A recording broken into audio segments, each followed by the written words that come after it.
దిగి వచ్చావా Apple beauty, నిన్ను చూసి కనిపెట్టారా న్యూటన్ గ్రావిటీ. దివి నుంచి దిగి వచ్చావా యాపిల్ బ్యూటీ, నిన్ను చూసి కనిపెట్టారా న్యూటన్ గ్రావిటీ. నువ్వు పుట్టక ముందు లోకం చీకటి, నీ వెలుగే ఎడిసన్ బల్బ్ అయిందా ఏమిటి. నీ అందం మొత్తం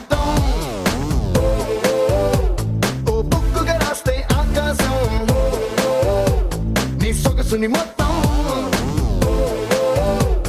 ఓ బంతిగా చేస్తే భూగోళం. దివి నుంచి దిగి వచ్చావా యాపిల్ బ్యూటీ, నిన్ను చూసి కనిపెట్టాడా న్యూటన్ గ్రావిటీ. నువ్వు పుట్టక ముందు లోకం చీకటి, నీ వెలుగే ఎడిసన్ బల్బ్ అయిందా